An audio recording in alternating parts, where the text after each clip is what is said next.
नमस्ते. माझ्या शाळेचे नाव शासकीय विद्यानिकेतन धुळे. माझ्या मित्रांचे नाव कृतिक विठ्ठल सिंगसार, नितीन गंगा चौधरी, कार्तिक राजेश कुमार. आम्ही आज तुम्हाला डब्यात धान्य कसे वाढवायचा हा प्रोजेक्ट तुमच्यासमोर सादर करणार आहोत. धान्य डब्यातून बाहेर न काढता कसे डब्यात सुटायचं हे तुम्हाला सांगणार. लागणारे साहित्य: light, plywood, PVC pipe, register, diode, switch, तापमान नियंत्रक मशीन इत्यादी. मित्रांनो, कधी कधी काय होतं की आपण जेव्हा घरात आपलं धान्य ठेवतो तेव्हा त्या धान्याला बुरशी किंवा कीड लागते आणि आपल्याला ते धान्य बाहेर आपल्या टेरेसवर सुकवावं लागतं.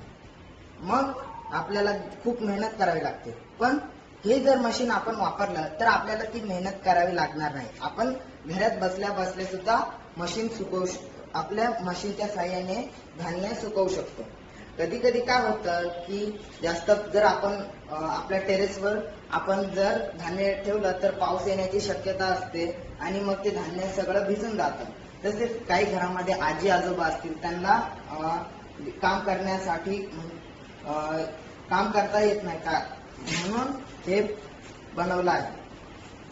मित्रांनो, याच्याने होतं काय की हा जो बल्ब आहे, हा बल्ब या पूर्ण डब्यामध्ये जितकं धान्य आहे ते गरम ठेवतो. त्याचसोबत ही जी गिअर मोटर लावलेली आहे ती गिअर मोटर सतत फिरत असते आणि त्याने काय होतं की जेव्हा ही फिरत असते तेव्हा ते जे खालचे धान्य असतात ते वर येतात आणि त्यांच्यामध्ये देखील ती उष्णता पसरवत असते. त्याचसोबत इथे आम्ही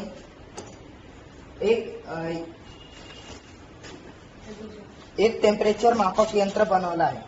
म्हणजे इथं याने काय होतं की जेव्हा इथे जर या बल्बाचं तापमान कक्षेच्या बाहेर गेलं की हे मशीन आपोआप बंद होऊन जातं आणि जेणेकरून धान्य जाण्याची शक्यता राहत नाही. या मशीनचे फायदे असे की घरातच धान्य सुकविता येते. अर्थातच बुरशी, किडे आणि त्यांना संपविता येते. तापमान नियंत्रक सर्किटमुळे धान्य जास्त गरम होऊन भाजण्याची शक्यता नसते. 3 गिअर मोटरमुळे खालील धान्य वर येते, त्यामुळे डब्यातील पूर्ण धान्याला गरम करता येते. हे मशीन कमी खर्चात तयार करता येते.